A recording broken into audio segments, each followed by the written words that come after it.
Je vous lis deux poèmes extraits de mon dernier livre, récitatif au pays des anges. Et mes amis ont d'étranges genèses. Mes amis ont d'étranges genèses.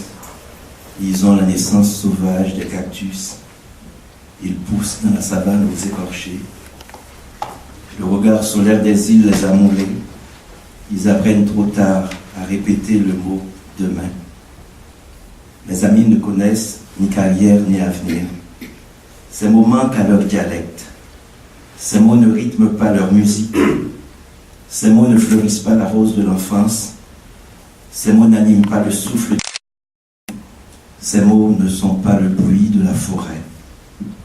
Mes amis sont des étrangers sur les trottoirs. Ils ont le regard blessé de l'exil. Ils viennent des pays qui n'existent plus. Nés sous la pluie, ils ont grandi sous le soleil, dans le rêve fragile des montagnes, au miroir des mers turquoises. Mes amis foulent le noir des foules. Ils marchent pour une rivière. Ils marchent pour un rocher. Ils marchent pour une étoile. Ils marchent pour un frisson. Ils ont vécu pour marcher. L'urgence est dans leurs yeux. Leur terre disparaît de la carte. Leur identité est un cerf-volant que la pluie a mouillé. Mes amis ont d'étranges naissances. On les appelle des sans-papiers. On les appelle des réfugiés. Ils ont le cœur dans la main gauche et le sourire dans les nuages. Ils chassent des oiseaux invisibles pour bâtir des villes d'eau et de feu.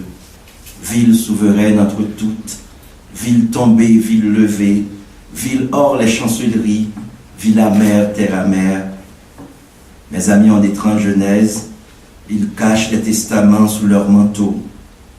La berceuse de la grand-mère, la grenade du grand-père, la tante qui donnait le lait et la vache, la voix de l'oncle riche qui promettait un visa à toute la famille, la chanson du village que tout le monde connaissait par cœur. Va où tu veux, vas-y où t'emmènent tes pas, vas-y où te conduit le hasard de la vie, sache seulement que la terre ne se déplace pas. Meurs où tu veux, dans la solitude du poème ou dans la surprise du chant d'amour. Ta terre, elle sera toujours en toi. Elle est le pays, elle est le corps, elle est le cœur, la peau, le sang et l'horizon qui t'enseigne. Grand-mère Tida. Grand-mère Tida avait une tombe. Grand-mère Tida avait une maison. Elle préférait la tombe à la maison. Elle nourrissait de fleurs soleil. Elle s'arrangeait pour que la maison marche vers la tombe. La tombe était alors un jardin de lumière. Grand-mère Tida avait un cercueil. Grand-mère Tida avait un lit. Elle préférait le cercueil au lit. Elle parfumait tous les soirs le cercueil d'encens. Elle s'arrangeait pour que le lit soit au-dessous du cercueil. Le cercueil pouvait alors parler aux étoiles. Grand-mère Tida avait une robe blanche. Grand-mère Tida aimait sa robe blanche. C'était une robe de noces à volant. Grand-mère Tida ne l'avait jamais portée, cette robe.